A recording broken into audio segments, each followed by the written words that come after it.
Hi,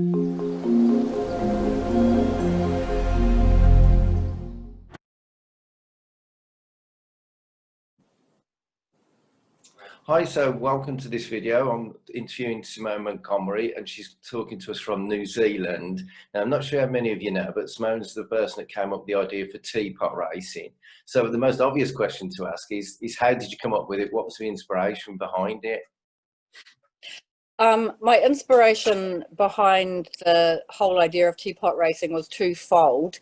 And one was I was getting a little bit annoyed with blokes making really big things and electronic things, and I wanted something that could be a little bit easier. But also I had a friend, Donna Rose, who had rheumatoid fever when she was a young girl and had been confined to a wheelchair from an early age, and that was compounded by osteoarthritis, and she just absolutely adored steampunk, and I actually got her and her husband into steampunk. And one day I was just thinking, when we were watching another thing where Donna Rose couldn't participate, why isn't there something that's easier than this, that everyone can have a go at, and it can be much more inclusive. I'm really kind of keen on inclusiveness and keen on family, because I think that's what is something that's really special about steampunk. There's actually something for everyone. And so I don't know where the idea come from in my head, but I know Donna Rose could control a joystick on her wheelchair. Right. And I thought, oh, remote control. Oh, remote control things. And I think at the same time, or maybe slightly after or thereabouts, I think the Surrey steampunkers were racing teddies on remote control vehicles. So it kind of just evolved, but I don't know if I'd seen that before or I seen it at the same time. So sometime in about 2013, 2014, thought about this idea. Donna Rose thought it was fantastic, and then I put it to my partner, who's just disappeared out the room. I was going to bring him in and so he could say hi. Could you make a teapot sit on a remote controlled car, and then we can make an obstacle course for it? So he said yes, that sounded like a really good idea. And then I approached the Oamaru Steampunk Festival conveners, Ian and Helen, and said, look, could we do this thing? And they basically looked at me, scratched their head and said, oh, whatever, because I don't think they thought it would be a thing. And so I did it all. Norm made the first teapot, which I'll just get.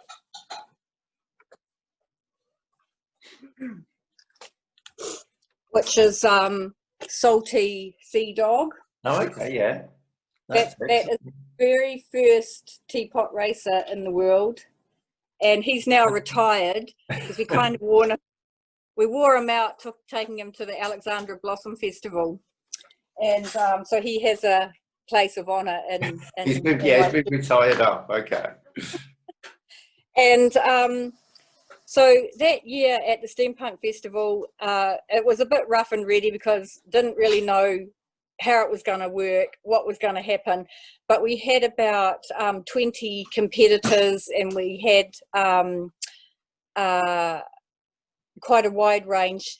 It wasn't such an afternoon event then, it was more of an evening event, so there wasn't it wasn't so family orientated, but anyone could have a go. And we had a Ramp of Doom, the Great Wall of China, which is the vases with the teacups on top of them, and tunnel, and I can't remember whether there was another obstacle or not.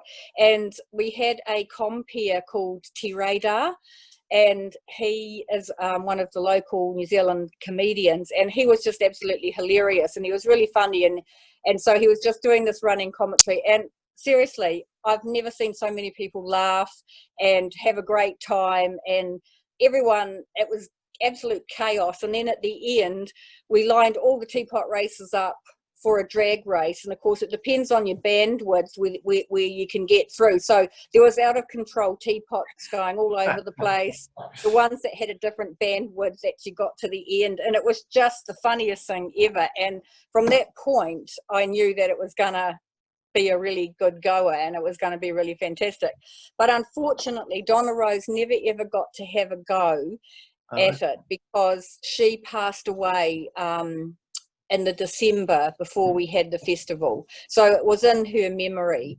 And we had a inaugural, her steampunk name was Amelia Dangerfield, and so we've got the Amelia Dangerfield trophy, and that goes to anyone who actually puts a really good effort in. Don't have to be first in anything, you don't have to be anything. The judges just think that that person showed up, did their best, and had a really, really good time. So that's what that all was about.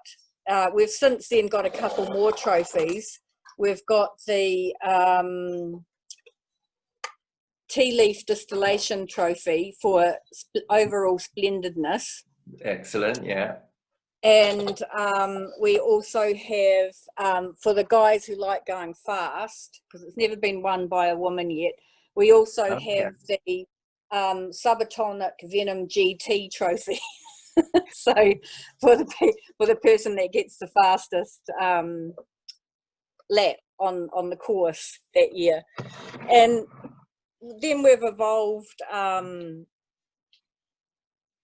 obstacles. We've got the wibbly wobbly bridge and different obstacles that people can have a crack at. Try to change it each year. But I pulled out from the festival about 3 years ago.